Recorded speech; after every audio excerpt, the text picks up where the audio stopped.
नमस्कार, मैं हूं अजय कुमार और आप देख रहे हैं हल्ला बोल। पिछले कुछ सालों में हमारे सामने कुछ ऐसी महिलाओं की कहानियां सामने आई हैं जो सत्ता और राजनेता के करीब तो रही हैं, लेकिन उसका अंजाम बड़ा बुरा हुआ है। कम से कम इन महिलाओं की नजर से अगर हम देखें तो आप अपने स्क्रीन पर अभी 6 तस्वीरें देख रहे हैं उन 6 महिलाओं की जो अब इस दुनिया में नहीं है। भंवरी देवी का मामला हाल फिलहाल ही सुर्खियों में रहा है। शशि का भी एक मामला रहा है, मधुमतिया का भी मामला रहा है, कविता, नैना साहनी केस, और अभी हाल फिलहाल ही जो अभी मामला सबसे ज्यादा सुर्खियों में है वो है गीतिका शर्मा का। कुल मिलाकर ये 6 तस्वीरें अभी आपके सामने देख रहे हैं और एक और मामला जो कि फिजा का है, जिसके बारे में अभी स्थिति साफ नहीं है। ऐसा लगता है, ऐसा प्रतीत होता है कि सत्ता या राजनेताओं के करीब कुछ महिलाएं जब आती हैं तो उसके बाद अंजाम बहुत बुरा होता है, उन्हें अपनी जान से हाथ धोना पड़ता है। 6 महिलाओं की तस्वीर, जैसा कि हमने आपको बताया, नेताओं से करीबी रिश्तों की वजह से आज वो इस दुनिया में नहीं है और उसका खामियाजा उनका परिवार उठा रहा है। कुछ मामलों में तो नेताओं को अदालत ने सजा सुनाई है, लेकिन कुछ मामले अभी भी चल रहे हैं और कुछ ऐसे हैं जिसमें जांच चल रही है। सबसे ताजा मामला है एयर होस्टेस रही गीतिका शर्मा का। गीतिका ने खुदकुशी की और सुसाइड नोट में हरियाणा के पूर्व मंत्री गोपाल कोंडा का नाम ले लिया। आपको मधुमिता शुक्ला याद ही होगी। केस में उत्तर प्रदेश के पूर्व मंत्री अमरमणि त्रिपाठी को उम्र कैद की सजा हुई और उनकी पत्नी को भी जेल में है। वो फैजाबाद की शशि मर्डर केस में उत्तर प्रदेश के पूर्व मंत्री आनंद सेन को उम्र कैद हुई है। मेरठ की कविता रानी मर्डर केस में उत्तर प्रदेश के एक पूर्व मंत्री पर आरोप थे, लेकिन जांच एजेंसियों को कोई सबूत उनके खिलाफ नहीं मिल पाया। भंवरी देवी केस में राजस्थान के पूर्व मंत्री महिपाल महदेरणा के खिलाफ मुकदमा चला और नैना साहनी केस एक शायद पहला ऐसा मामला था जो कि बड़ा जघन्य अपराध था और नैना साहनी के पति सुशील शर्मा की हत्या की, उसके बाद हत्या के बाद में वो उम्र कैद की सजा उन्हें सुनाई गई थी। कुल मिलाकर देखा जाए तो स्थिति कुछ ऐसी बनती जा रही है जहां पर ऐसा लगता है कि अगर महिलाएं सत्ता के नजदीक आती हैं, कुछ महिलाएं अगर सत्ता के नजदीक आती हैं तो शायद उनकी जान पर बनाती है। इस मामले पर बात करने के लिए हमारे साथ मीनाक्षी लेखी जी मौजूद हैं, अलका लांबा जी मौजूद हैं, हमारे साथ डॉक्टर रंजना कुमारी जी मौजूद हैं, कुछ ही देर में मधुकेश्वर जी भी हमारे साथ होंगी। आप सबों से हम चर्चा करेंगे, लेकिन उससे पहले आइए हम आपको दिखाते हैं फिजा की अभी तक क्या है स्थिति। संदिग्ध हालत में उनकी लाश मिली है, 4 दिन पहले उनकी मृत्यु हुई थी और शव की हालत देखकर कुछ अच्छी बात नहीं कही जा सकती। फिजा उर्फ अनुराधा बाली की संदिग्ध मौत। चंडीगढ़ के घर में पड़ी थी फिजा की लाश। चंडीगढ़ में मोहाली के सेक्टर 48 में उस वक्त हड़कंप मच गया जब फिजा उर्फ अनुराधा बाली की रहस्यमयी मौत की खबर फैली। फिजा की लाश उसके घर के बेडरूम में पड़ी थी। सेक्टर 48 का ये घर जिसमें फिजा मोहम्मद उर्फ अनुराधा बाली रहती थी, इस घर के अंदर जो है उनका शव बरामद हुआ है। काफी सुर्खियों में रहा है ये घर। जब से सुर्खियों में रहा है तब हरियाणा के पूर्व उप मुख्यमंत्री चंद्रमोहन ने फिजा से शादी की थी। दोनों ने धर्म परिवर्तन किया था। इससे पहले फिजा अनुराधा बाली थी, पंजाब हरियाणा हाईकोर्ट में अधिवक्ता थी। पुलिस ने तफ्तीश शुरू की तो पता चला कि फिजा की लाश 3-4 दिन पुरानी है और आखिरी बार फिजा ने 1 अगस्त को अपने चाचा से बात की थी। उनके चाचा जी के स्टेटमेंट के मुताबिक उनकी लास्ट 1 अगस्त को उनसे बात हुई थी और रखड़ी के लिए उन्होंने बुलाया, कहा था कि मैं बुलाऊंगी, पर उसके बाद उनकी कोई कॉल नहीं आई। फिजा उर्फ अनुराधा बाली की मौत की खबर पुलिस को सबसे पहले उसके चाचा ने दी थी। चाचा के मुताबिक फिजा के कमरे का लॉक टूटा हुआ था। हमने क्या किया, पौने 10 बजे आ गए, पुलिस हाथ में थी मेरे। तो दरवाजा खोल के पता लगा किसी तरह की? नहीं, दरवाजा खोल के ये वो लोग लगा होता, वो लोग टूटा हुआ था। हमें धक्का वैसे मारा, खोल गया। ऊपर के पोर्शन नहीं देख रहे दोनों, उसके बाद लोग भी खोला, ये कमरे का भी कोई चीज हिली नहीं, कोई कुछ नहीं हुआ। फिजा का असली नाम अनुराधा बाली था। वो पेशे से वकील थी और पंजाब के साथ हरियाणा के एडिशनल एडवोकेट जनरल भी रह चुकी थी। फिजा सुर्खियों में तब आई थी जब हरियाणा के पूर्व डिप्टी सीएम और हरियाणा के कद्दावर नेता भजन लाल के बेटे चंद्रमोहन ने इनके साथ शादी की। चंद्रमोहन और अनुराधा बाली की शादी नवंबर 2008 में हुई थी। दिलचस्प ये कि दोनों ने शादी के लिए इस्लाम धर्म ग्रहण किया और नाम बदल लिया। तब अनुराधा बाली फिजा हो गई और चांद मोहम्मद में बदल गए चंद्रमोहन। देखिए, कोई भी आप स्टेप उठाते हैं, थोड़ा सा हटकर उठाएंगे तो ऑब्वियस है कि मुश्किलें तो आएंगी एंड और उनको फेस भी करना चाहिए आपको। अगर आप प्यार करते हैं तो आप उसको ये भी सोचिए कि उसको फेस करने के लिए भी आता है। अपने 2 बच्चों और बीवी को छोड़कर चंद्रमोहन फिजा के साथ रहने लगे थे।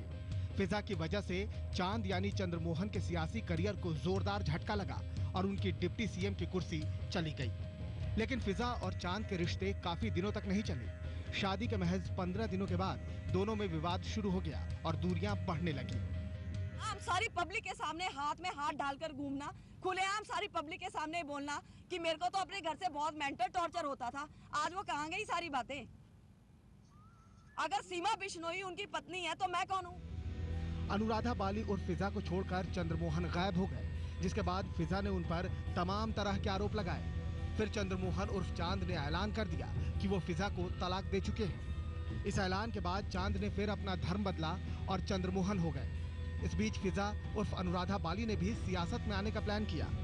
बहरहाल फिजा की मौत ने कई सवाल खड़े किए हैं। सबसे बड़ा सवाल ये कि फिजा की मौत का कनेक्शन चंद्रमोहन के साथ शादी से तो नहीं। सत्येंद्र चौहान, चंडीगढ़, आज तक। जाहिर सी बात है इस गुत्थी में अभी कई पेच हैं जो जांच के साथ खुलते हुए नजर आएंगे, लेकिन हम चर्चा शुरू करते हैं। सबसे पहला सवाल मीनाक्षी जी, हम आपसे शुरुआत करते हैं। ये बताइए कि सत्ता और सत्ता में आसीन लोगों के करीब अगर कुछ लोग आते हैं, खास करके महिलाएं, तो ऐसा क्या होता है कि उनको आकर्षित करता है इतना?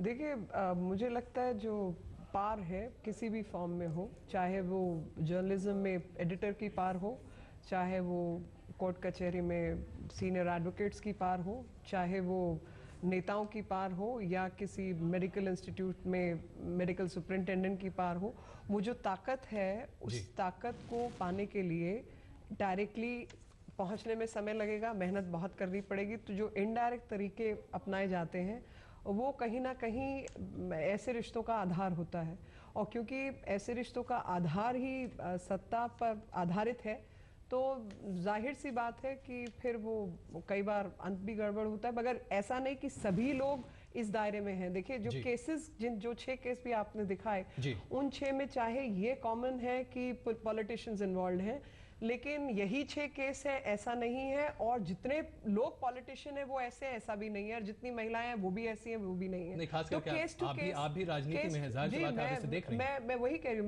मैं राजनीति में हूँ और हर चीज को नजदीकी से भी देख रही हूँ, और एक परिपक्व उम्र में मैंने राजनीति ज्वाइन की है, तो आसपास का माहौल देखते हैं, समझ भी आता है, और ऐसा भी समझ आता है कि ना तो सब नेता एक जैसे हैं, ना सब महिलाएं एक जैसी हैं, और जहां पर एक होड़ है, जल्दबाजी है, अपना स्थान ग्रहण करने के बिना काबिलियत के, वहां ये चीजें होती हैं। तो यानी शॉर्टकट की बात है। रंजना जी, क्या आप इस राय से इत्तेफाक रखेंगी कि एक शॉर्टकट की जो प्रवृत्ति है वो कहीं ना कहीं सत्ता के साथ महिलाओं का जो जोड़ है उसे कहीं ज्यादा मजबूत करती है?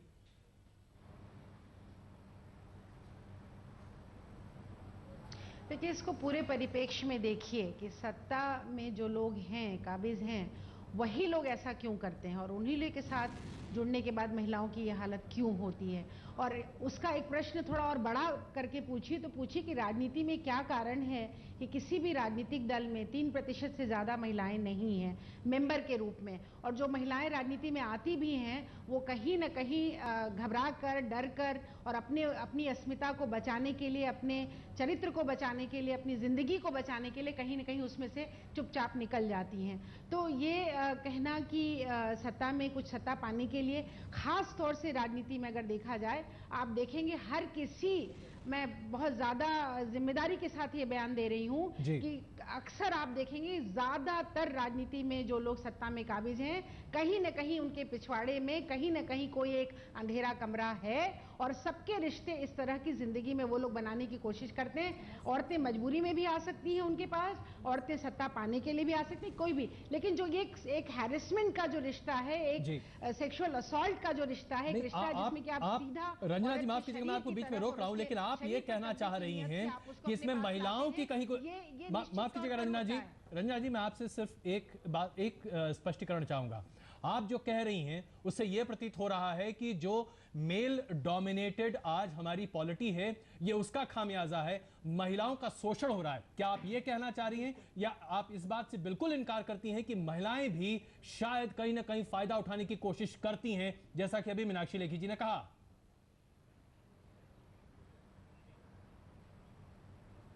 अजय, ये तो बात वही हुई कि जो विक्टिम है आप उसी को कहो कि नहीं वो तो कुछ न कुछ उसने कपड़े ही ऐसे पहने होंगे, शायद ये इसी मानसिकता का प्रतीक है। आप लड़कियों को कहोगे, जो पावर रिलेशंस होता है, अगर आपने उसको ठीक से समझने की कोशिश की है, तो जो सत्ता में है उसके हाथ में ये ताकत होती है कि जो कमजोर है उसको कुछ देने के बहाने, कोई पेट्रनेज देने के बहाने, कोई पद प्रतिष्ठा देने के बहाने, कोई पैसा देने के बहाने, किसी न किसी लोभ से वो उसको अपने कब्जे में करने की कोशिश करता है। जिसके पास सत्ता नहीं है, अगर वो लोभित होता है और वहां जाने की कोशिश करता है तो दोषित आप उसी को करेंगे तो कैसे काम चलेगा? वो तो जिसके पास जो पॉलिटिशियन है, जो ये नहीं, शायद रंजना जी मीनाक्षी जी का ये कहना शायद नहीं था। मीनाक्षी जी जाहिर सी बात है अपनी बात इसको सामने रखेंगी। अलका जी, अभी जो चर्चा हो रही है इसमें दो बातें स्पष्ट तौर पर निकल रही हैं। रंजना जी का कहना है कि ये एक पावर डोमिनेटेड इक्वेशन है जिसमें पुरुष कहीं ना कहीं एक्सप्लॉयटेशन करते हुए दिखाई दे रहे, इससे कोई इनकार नहीं कर रहा, लेकिन क्या महिलाओं की भूमिका पर कोई सवाल नहीं उठाए जा सकते?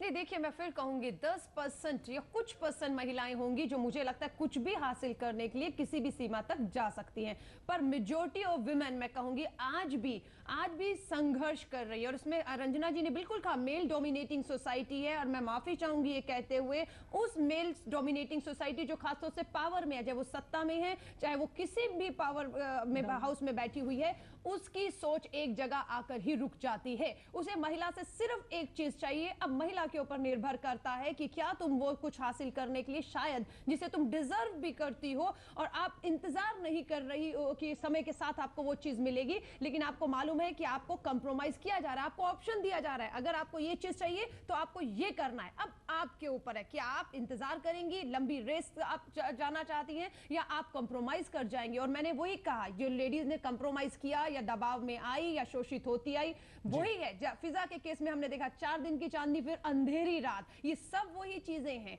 और चाहे मनी त्रिपाठी की बात करें या अभी जो हमारे सामने कांड हुए, मुझे लगता है हमने 7 लोगों के नमूने आपके सामने पेश किए, 7 ऐसी महिलाएं जिन्हें खामियाजा कहीं ना कहीं सत्ता के करीब पहुंचने का उठाना पड़ा। आपको लगता है कि इन 7 केसेस में सिर्फ वो लोग जिम्मेदार हैं जो सत्ता पर आसीन थे? कौन सत्ता के करीब गया? आप कैसी बात कर रहे हो अजय? रंजना जी, यही तो बात है, इसमें यही से कौन सत्ता में गया? यही तो बात है रंजना जी, या उसमें कोई सत्ता ना ही, जो भी लड़की जिसने सुसाइड किया वो एयर होस्टेस थी। रंजना जी, मैं आपसे यही तो पूछना चाह रहा हूं, पॉलिटिक्स में गई, कौन सी उसने एमएलए एमपी बनी? प्रिसाइसली रंजना जी, यही सवाल तो उठाया जा रहा है कि इनमें से किसी भी महिला ने कोई राजनीतिक फायदा नहीं उठाया। अजय जी, महिला पॉलिटिक्स को छोड़िए, अगर शोषण की बात करेंगे, कहीं प्रमोशन भी है, छोटी सी कंपनी में भी अगर बॉस से प्रमोशन चाहिए तो बिल्कुल एक प्रपोजल रखा जाता है, एक प्रपोजल। क्योंकि मैं भी आप कहेंगे 20 साल से राजनीति में हूं, बहुत सी महिलाओं के साथ, चाहे वो छोटी नौकरी में है, चाहे वो कहीं पे भी है, इस चीज का सामना उसे करना पड़ता है, उसे कंप्रोमाइज कहीं ना कहीं ऑफर किया जाता है। अब वही बात है, आप अड़कर खड़े हो जाइए कि मैं डिजर्व करती हूँ, आज नहीं तो कल मुझे ये चीज मिलेगी और मैं इंतजार करूं। दूसरा है कि मैं इसके खिलाफ आकर आवाज उठाऊं। मैं अभी एक IPS लेडी गुवाहाटी में गई, वहां पर भी उसका केस था जिसने फाइल किया कि उसका अधिकारी उसको जो है किस तरह के जो है ऑफर दे रहा है कि उसकी प्रमोशन है, ट्रांसफर, इस तरह के। तो ऐसे बहुत से केवल महिला आयोग की फाइलें खोलिए, आपको दबे हुए मिलेंगे इस तरह के बहुत सारे केस। तो मुझे बात यही है कि अब मुझे एक संदेश मैं देना चाहूंगी कि ये जो आप सोच रही हैं कि आप बहुत कम समय में कंप्रोमाइज करके कुछ मिल जाएगा, मैं माफी चाहूंगी, ये बहुत बड़ी गलतफहमी है, बहुत बड़ी। और बिल्कुल जो सत्ता में है, पर्सनल और प्रोफेशनल लाइफ में महिलाओं को अंतर रखना होगा। जब आप प्रोफेशनल लाइफ में सोचेंगी, पर्सनल लेवल पे कंप्रोमाइज करके कुछ हासिल कर जाए, माफी चाहूंगी, कुछ नहीं हासिल लगेगा, आप खोएंगी बहुत कुछ। अलका जी, लेकिन यहाँ पर बुनियादी सवाल एक खड़ा होता है, क्या वाकई में महिलाएं ऐसा कर रही हैं आज? क्या ये आज एक बड़ा ट्रेंड है? नहीं, जो महिलाएं कर रही है, मैं कहूंगी मजबूरी में कर रही हैं और उनकी वो बहुत बड़ी गलती कर रही हैं अगर वो कर रही हैं। मुझे लगता है कि आपको बहुत अपने आप को सख्त करना है और छोटे मोटे इन चीजों में नहीं आना। मीनाक्षी जी, आपकी क्या राय है? मैं ये कहती हूँ कि देखिए, हर केस, एक केस दूसरे केस से फर्क होता है जी। दोनों तरीके के उदाहरण आपको मिलेंगे। आपको ऐसे उदाहरण भी मिलेंगे जहां पर जो अलका जी ने बात कही कि महिलाएं अडिग रहीं और बिल्कुल एक्सप्लॉयटेशन के खिलाफ लड़ी, और खुलकर भी लड़ी, और खुलकर नहीं लड़ी तो चुप्पी से लड़ी मगर लड़ी। दूसरा वो भी केस आपको मिलेगा जहां पर सिर्फ सत्ता किसी भी तरीके की, केवल पॉलिटिकल सत्ता है ऐसा नहीं, जर्नलिज्म में ऐसे बहुत सारे केसेस हैं और तमाम डिपार्टमेंट्स में ऐसे केसेस हैं जहां पर महिलाएं कॉम्प्रोमाइज करने को तैयार होती हैं और कई बार एक्टिवली पार्टिसिपेट भी करती हैं। तो अब जो अलका जी, रंजना जी और मैं कह रहे हैं, मेरा ख्याल उन बातों में किसी में कोई बहुत भिन्नता नहीं है। वो यही बात है कि जहां पर कॉम्प्रोमाइज किया तो आप अपनी जो सत्ता है खुद की, उससे भी आप गिरते हैं और आपका वो हशर होता है जो इन बच्चियों का हुआ। और अगर आप अडिग रहते हैं तो हो सकता है आपको वो मुकाम ना मिले जिसकी आपको तलाश है, मगर आप अपने मुकाम पे जरूर पहुंचेंगे देर सवेर। हमें यहाँ पर एक छोटा सा ब्रेक लेना पड़ेगा, लेकिन एक बड़ा सवाल है, एक मानसिकता सी है, कम से कम हम अगर सिर्फ भारत की ही बात ना करें, अंतर्राष्ट्रीय स्तर पर भी एक मानसिकता है। हमने बिल क्लिंटन की बात सुनी है, तमाम ऐसे कई मामले, आप बर्लुस्कोनी राष्ट्रपति, इटली के राष्ट्रपति बर्लुस्कोनी की बात कर सकते हैं, तमाम ऐसे मामले हैं। क्या ये एक प्रवृत्ति है जो आज के दिनों में बढ़ती जा रही है? क्या इसका चलन आज बढ़ रहा है? इस पर चर्चा करेंगे एक छोटे से ब्रेक के बाद। फ्रांस में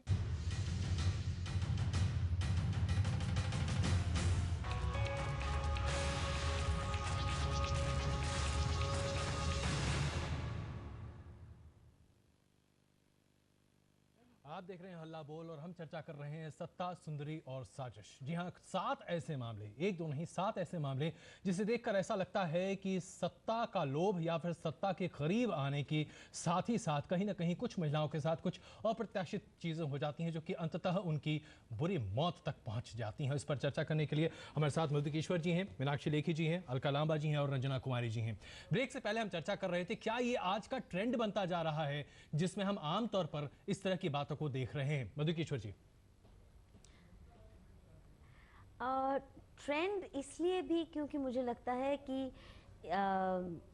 अपवर्ड मोबिलिटी और क्विक अपवर्ड मोबिलिटी की जो चाह है वो भी, और दूसरा ये ग्लैमर वर्ल्ड से, पावर ग्लैमर की जो दुनिया है, इसमें बहुत क्विक अपवर्ड मोबिलिटी आपको मिल सकती है। और बहुत सी अनफॉर्चुनेट, मैं तो कहूँगी ये बहुत दुर्भाग्य की बात है कि बहुत सी महिलाएं इसके शिकार में फंस रही हैं क्योंकि रिवॉर्ड्स बहुत फास्ट हैं और इसलिए उस नशे में दिखता नहीं है कि रिस्क हैं। सबको मालूम है कि गुंडा पॉलिटिशियन आजकल हावी हैं और किस किस्म के वो बिजनेसेस चलाते हैं। सबको मालूम है कि ऐसी औरतों का क्या हश्र होता है जो उनके चंगुल में फंस जाती हैं। ऐसा कोई अनोखी नई बात नहीं है। और जब वो औरत ऊपर चढ़ रही होती है तो दुख की बात है, परिवार भी नहीं तब सोचते और रोकते नहीं हैं। तो मुझे लगता है कि आज हमारा जो वाकई हम विमेंस मूवमेंट का, विमेंस ऑर्गेनाइजेशंस का ये मैसेज जाना चाहिए कि अब ये विक्टिमहुड का चोगा बस बंद, और अब जिम्मेदारी लीजिए अपने जीवन की। और अगर आप ऐसे धंधों में या ऐसे लोगों के साथ फिसलती हैं तो फिर तैयार रहिए, अपने कदमों की जिम्मेदारी लेनी चाहिए। अलका जी, क्या आप इस राय से इत्तेफाक रखेंगे? नहीं, बिल्कुल मैं इत्तेफाक रखती हूँ कि ये महिला के ऊपर भी काफी हद तक निर्भर करता है। दो तरीके, या तो आप खुद ही सहमत हो गई क्योंकि आपको बहुत कम समय में बहुत कुछ अचीव करना है, दूसरा है कि आप डिजर्व करती हैं पर आपको डिले हो रहा है क्योंकि आपको कहीं ना कहीं किसी लेवल पे कंप्रोमाइज करने के लिए कहा जा रहा है। और ये मैं कहूंगी ये राजनीति नहीं, हर जगह ये हो रहा है। जहां तक मेल डोमिनेट करता है वो महिला में एक चीज पाना चाहता है। और मैं हमेशा ये कहती हूँ कि अगर कोई अच्छी महिला, कम से कम उसे छोड़ दीजिए। लेकिन बात ये है कि वो अच्छी भी महिला कहीं ना कहीं इनके घेरे में आ जाती है और इसलिए इस तरह के कानून होते हैं। पर मैं कहूंगी महिला पर भी बहुत निर्भर करता है कि मैं शॉर्ट अप माफी चाहूंगी, मुझे 20 साल राजनीति में हो गए, मैं आज कहीं भी स्टैंड नहीं कर रही हूं, लेकिन कल को अगर मुझे कुछ मिलेगा 20 सालों के बाद, इट डजंट मीन कि अलका बहुत सुंदर है, अलका के पास ग्लैमर है। अगर उसको कुछ मिला है तो उस वजह से मिला है, क्योंकि बहुत सी महिलाएं कम समय में बहुत कुछ पा जाती हैं। वही बात है कंप्रोमाइजिंग स्टेज में, तो कहीं ना कहीं हर महिला को जब मिलेगा तो ये सोचा जाता है कि उसने कहीं ना कहीं कंप्रोमाइज किया होगा। तो मुझे भी लगता है बहुत बड़ी चुनौती, और महिलाओं को मैं कहूंगी मत करिए कंप्रोमाइज। बहुत कम समय की चीजें हैं जो आपको लंबे समय तक नुकसान। रंजना जी, हमें उम्मीद है कि आप कुछ न कुछ कहना जरूर चाह रही होंगी, लेकिन पहले मैं जरा मीनाक्षी जी की एक छोटी सी राय ले लूं। क्या भारतीय जनता पार्टी में कहीं आपको ऐसा कुछ होते हुए प्रतीत हुआ? नहीं, मुझे पर्सनली कुछ ऐसा देखने को नहीं मिला। और मैं ये बिल्कुल क्या कहते हैं, ढोल बजा के और मुक्का मार के टेबल पे कह सकती हूँ कि कोई कभी इस तरीके की हिम्मत या कोशिश भी नहीं करेगा। उसका कारण है, और उसका कारण मैं हमेशा कहती हूँ महिलाएं खुद भी कहीं ना कहीं उसका एक मेजर कारण होती है कि आप से कोई बात करता है तो आप क्या इंप्रेशन देती हैं, आपने जिंदगी में किस तरीके से तरक्की की है, आपकी जो आइडेंटिटी है वो किस पर आधारित है। तो अगर आपकी आइडेंटिटी अपने काम पर आधारित है, अगर आपका एटीट्यूड नो नॉनसेंस एटीट्यूड है, अगर आप अपने काम को अच्छी तरह जानते, तो आपको ये सब करने की जरूरत नहीं है। बिल्कुल। रंजना जी, बहुत थोड़ा सा वक्त हमारे पास, ब्रेक में जाना पड़ेगा। एक छोटा सा जवाब इससे पहले कि हमें ब्रेक लेना पड़े, बस छोटा सा, वक्त बहुत कम है। हाँ, लेकिन अजय आप जो पर्सपेक्टिव डालने की कोशिश कर रहे हैं इस पूरी डिस्कशन में, मुझे लगता है वो शायद उल्टी तरफ से बात चल रही है। लेकिन मैं ये कहना चाहूँगी कि जो चाहे बिल क्लिंटन हो, चाहे कान हो, जो कि इतने बड़े वर्ल्ड बैंक के चीफ थे, या आप बर्लुस्कोनी को देख लीजिए, दुनिया में पुरुष ने सत्ता का इस्तेमाल औरत के शोषण के लिए किया है। इसमें कहीं कोई दो राय नहीं है, ना दुविधा है।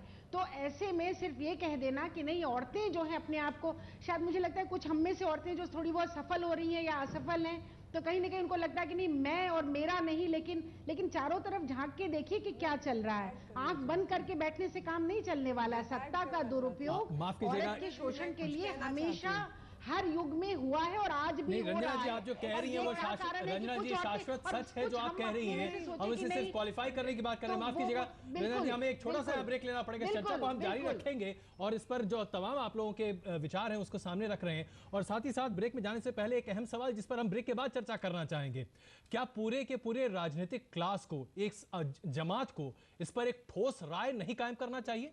क्या बहिष्कार की राजनीति नहीं होनी चाहिए? इस पर चर्चा करेंगे छोटे से ब्रेक के बाद।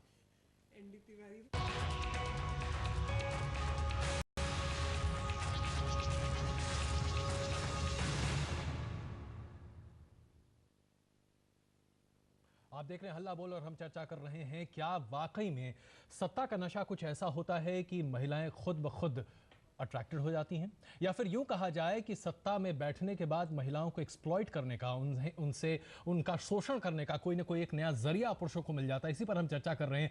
6 लोगों की बातें हमने आपके सामने अभी रखी हैं और हम अभी बात करने जा रहे हैं गीतिका शर्मा की। गीतिका शर्मा ने अपने घर में खुदकुशी कर ली थी। सुसाइड नोट में गीतिका ने हरियाणा के पूर्व गृह राज्य मंत्री गोपाल कांडा का आरोप भी लगाया। लेकिन गीतिका अकेली नहीं है, बल्कि ऐसी कई महिलाएं हैं जो राजनेताओं के चक्कर में अपनी जान गंवा चुकी हैं और ये मामला कोई इक्का दुक्का नहीं है। सबसे पहला मामला अगर वाकई में चर्चित मामला माना जाए तो वो बिहार का था बेबी कांड।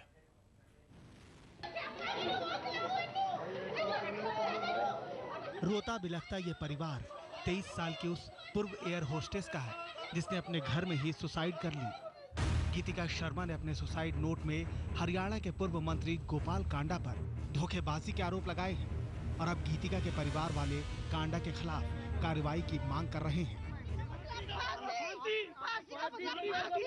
कांडा ने बोला हमारी फैमिली से मिला भी नहीं है, हम सारी पिक्चर्स दिए पुलिस वालों को, बहुत सारा एविडेंस लेके, लैपटॉप लेके, सब कुछ। गीतिका शर्मा ने अपने सुसाइड नोट में लिखा था, गोपाल कांडा और उनका मैनेजमेंट मुझे परेशान कर रहा है। मैं मानसिक रूप से बहुत परेशान हूँ। मेरे साथ धोखा हुआ है, मेरा भरोसा तोड़ा गया है। गोपाल कांडा रविवार तक हरियाणा के गृह राज्य मंत्री हुआ करते थे, लेकिन पूर्व एयर होस्टेस के सुसाइड नोट में नाम आने के बाद उन्होंने इस्तीफा दिया और अब सफाई जारी की है। गोपाल कांडा की ओर से जारी नोट में लिखा गया है, मैं निर्दोष और चाहता हूं कि जांच जल्द से जल्द पूरी हो ताकि सच्चाई सामने आए। इस वजह से मैंने इस्तीफा दिया। हमने गीतिका को पढ़ाई के लिए 7.5 लाख रुपए दिए और उसे उस ट्रस्ट का अध्यक्ष बनाया जो सिरसा में स्कूल चलाता है। उसके बाद से गीतिका के साथ मेरा कोई संपर्क नहीं था। दरअसल गीतिका MDLR में एयर होस्टेस का काम किया करती थी, जो गोपाल कांडा की कंपनी थी।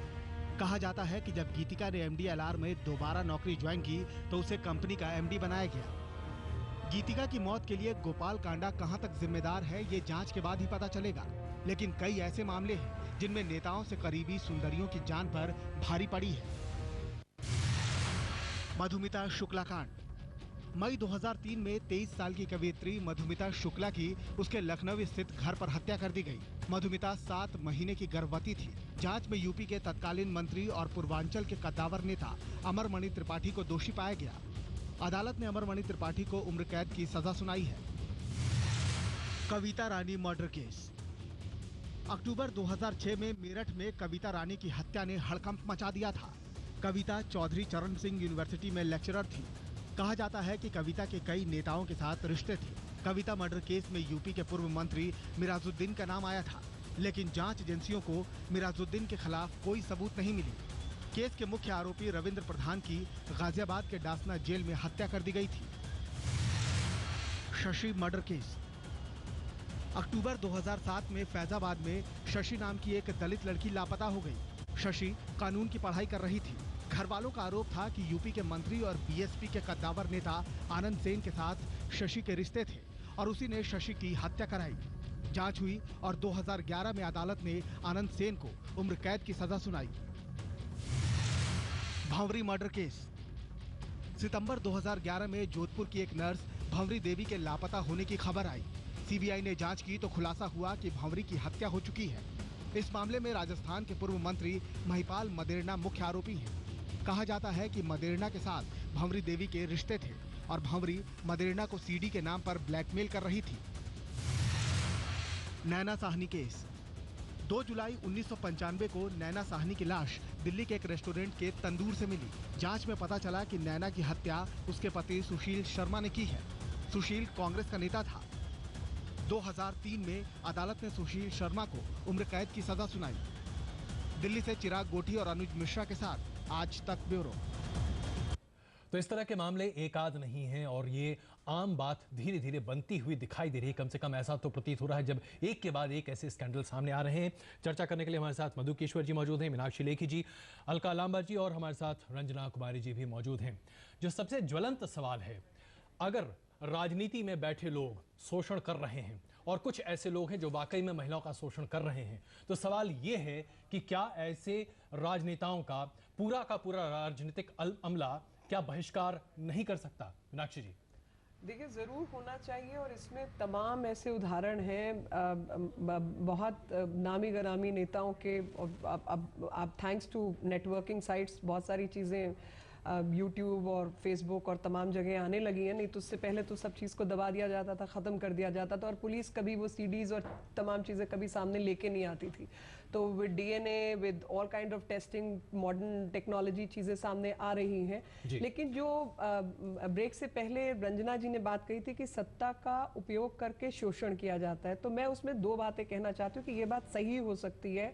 मान लीजिए रुचिका गिरोत्रा जैसे केस में कि सत्ता का उपयोग करके आपने किसी का शोषण किया, लेकिन गीतिका जैसे केस में या तमाम ऐसे केसेस में, गीतिका में भी माना जा सकता है, लेकिन और इससे बड़ी उम्र की बहुत सारी महिलाएं जो कि वेल प्लेस्ड हैं लाइफ के अंदर, उसके बावजूद वो इस शिकंजे में आती है। तो वहाँ पर जो शोषण वाली बात है वो ना होकर बल्कि स्वतः ही उसमें आगे बढ़ने की है, जो लोभित होने की बात है, वो कहीं ना कहीं सच दिखाई देती है कि उन सब चीज़ों से आप लोभित होकर कुछ गलत काम में फंस जाते हैं। गलत काम में फंसते हैं, वो सज़ा आपको ज़रूर दूसरे व्यक्ति को मिलनी चाहिए, लेकिन लोभित होना अपने आप में जो एक हाई मॉरल एटीट्यूड रखने की ज़रूरत है, वो भी कहीं ना कहीं जिम्मेवारी, जो पहले बात हो रही थी कि कहीं ना कहीं मधु ने कहा था शायद कि अपनी चीज, अपनी रिस्पॉन्सिबिलिटी को भी तो आप मानेंगे। आप अपनी इच्छा से अगर किसी काम में फंस रहे हैं, आगे जा रहे हैं, तो अगर मान लीजिए 23 साल की उम्र में आप मर्सिडीज चला रहे हैं, तो सवाल आएगा कि पैसा कहां से आया। रंजना जी, एक छोटी सी प्रतिक्रिया, इसके बाद हम उस बड़े सवाल पर उतरते हैं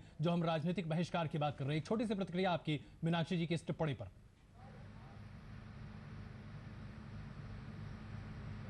नहीं, वो उनका अपना विचार हो सकता है, लेकिन मैं जो कहना चाह रही हूँ कि चूंकि इस तरह का जो व्यवहार होता है राजनीति में, दुनिया में उसका खामियाजा लोग भरते हैं। मिस्टर कान राष्ट्रपति नहीं बन पाए फ्रांस के, बिल क्लिंटन को सारी दुनिया के सामने खड़े होकर जवाब देना पड़ा अपने व्यवहार का।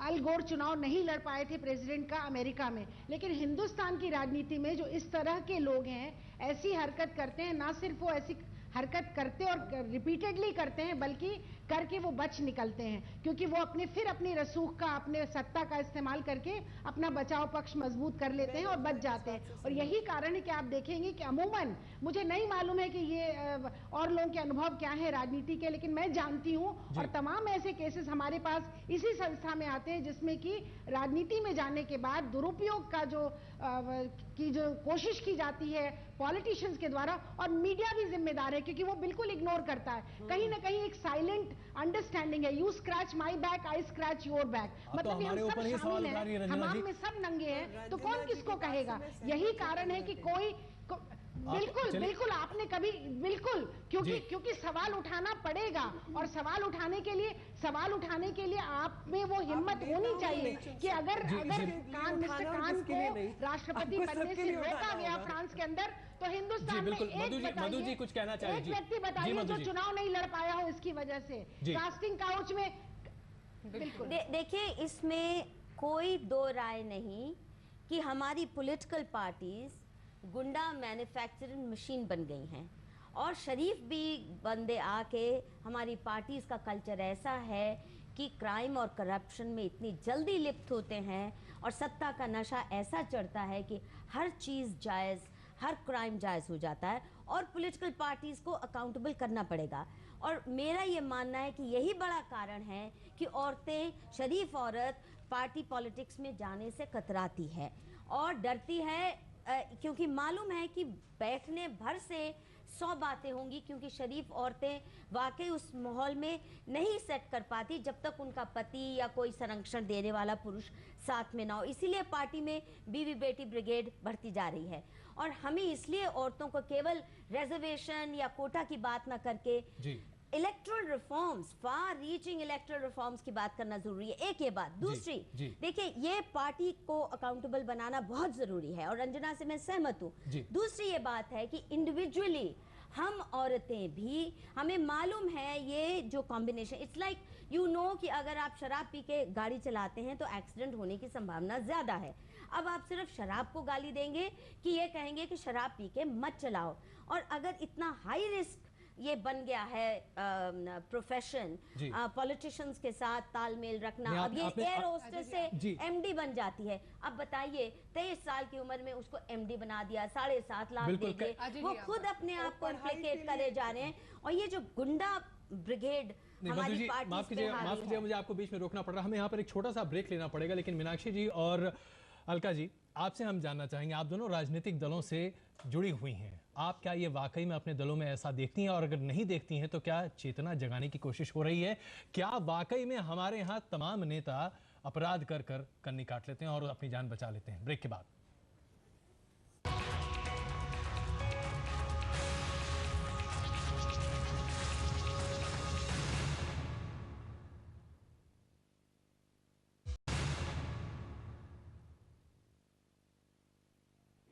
तो आइए हम एक बार फिर इस चर्चा को शुरू करते हैं, और इससे पहले कि हम अलका जी और मीनाक्षी जी से इस सवाल का जवाब लें कि वो अपनी राजनीतिक दलों को किस तरीके से संवेदित कर रही हैं या उन्हें किस तरीके से जागरूक कर रही हैं, रंजना जी एक छोटी टिप्पणी करना चाहती थी। रंजना जी।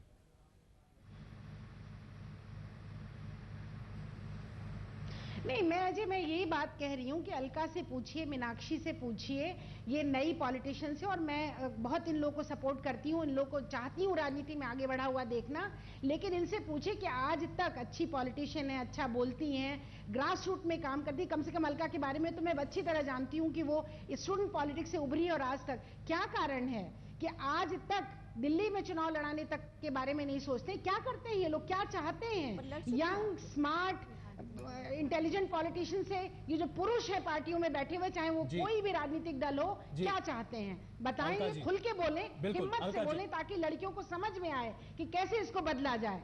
नहीं, रंजना मैम का मैं थैंक्स करती हूँ, क्योंकि उन्होंने हमेशा इंस्पायर किया कि लड़ती रहना और एंड तक, और मैं लड़ रही हूँ।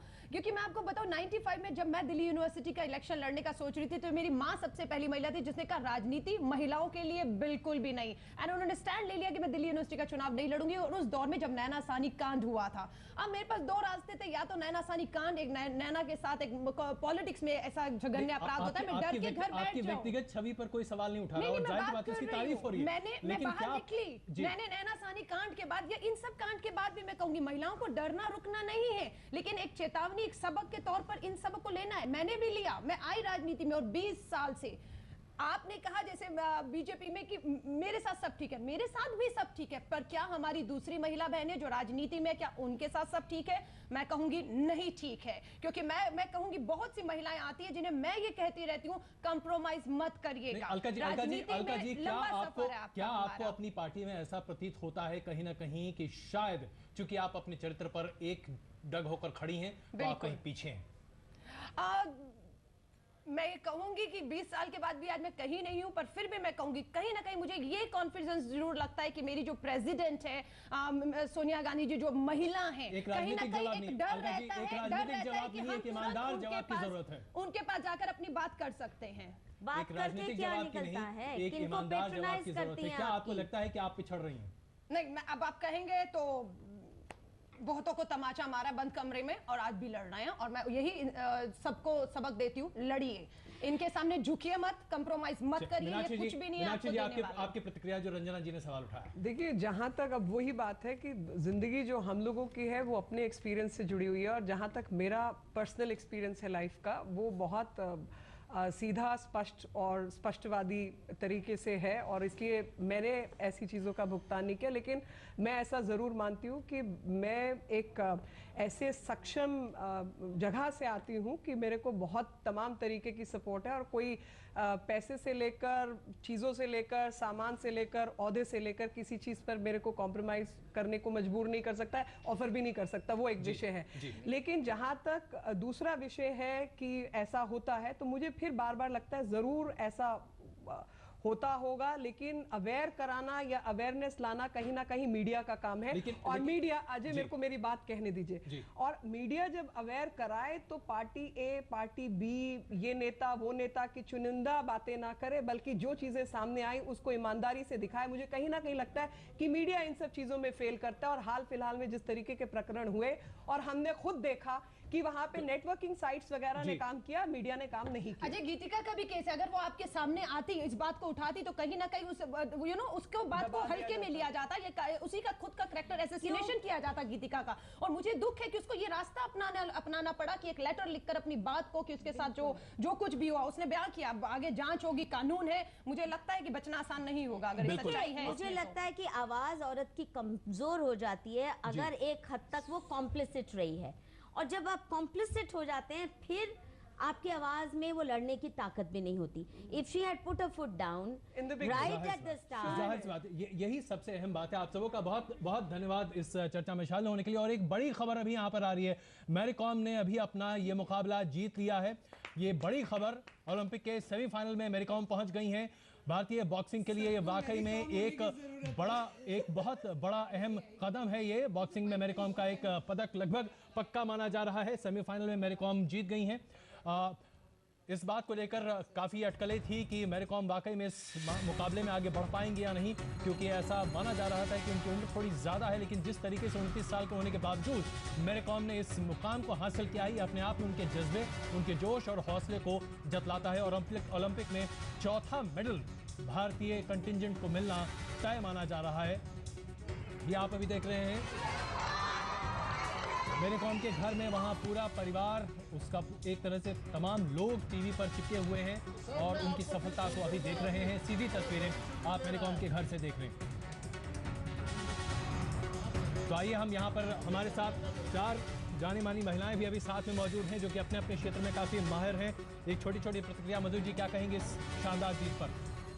आई think the whole country is proud of her, और सिर्फ इसलिए नहीं कि उन्होंने ये मेडल जीता, पर जिन हालातों में जीता है। इस देश में स्पोर्ट्स पर्सन्स को और खासकर स्पोर्ट्स विमेन को कितनी Mary's performance, I think he will get, she will get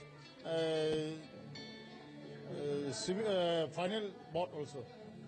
As of now, up to the quarterfinal, she has reached the game. She has won the quarterfinal. So do you expect any sort of medal? No, already confirmed for the medal. Then she have to fight with Nicola Adams from England in the semi-final bout. Overall, your observation is how was the fight of today? Yes, 2 days and it started a very good fight, tough fight. What about today? Today also very good, really very good fight. So, how you have trained Mary Kom to be in this? काफी बड़ी जीत माना जा सकता है। 15 मुकाबले 6 का ये बढ़त है जो कि मैरी कॉम ने हासिल किया है। क्वार्टर फाइनल जीतकर सेमीफाइनल में पहुंच जाना, कम से कम कांस्य पदक तो एकदम उनके खाते में है ही, और अगर सेमीफाइनल भी निकाल लेती हैं तो वाकई में सिल्वर मेडल की हकदार वो बनती हुई दिखाई दे रही हैं। काफ़ी बड़ी कामयाबी कम से कम भारतीय ओलंपिक टीम के लिए।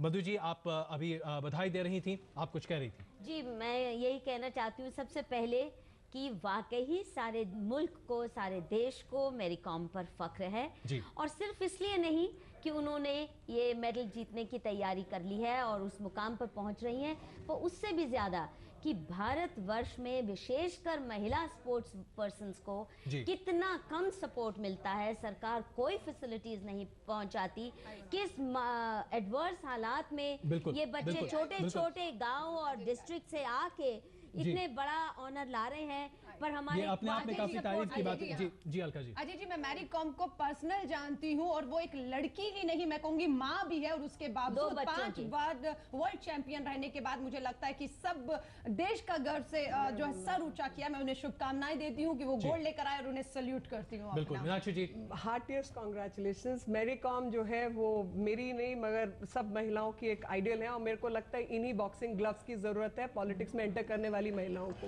बिल्कुल, जाहिर सी बात है। आप सबों का बहुत धन्यवाद इस चर्चा में शामिल होने के लिए, और वाकई में भारत के लिए एक बहुत ही अहम दिन, मैरी कॉम का क्वार्टर फाइनल में पहुंच जाना अपने आप में एक बहुत बड़ी बात है, एक बड़ी उपलब्धि है, और इसके लिए जाहिर सी बात है मैरी कॉम ने जो किया है उसकी अभी बधाई, लेकिन उम्मीदें अभी बाकी हैं। एक छोटा सा ब्रेक लेते हैं तो वापस आ रहे हैं।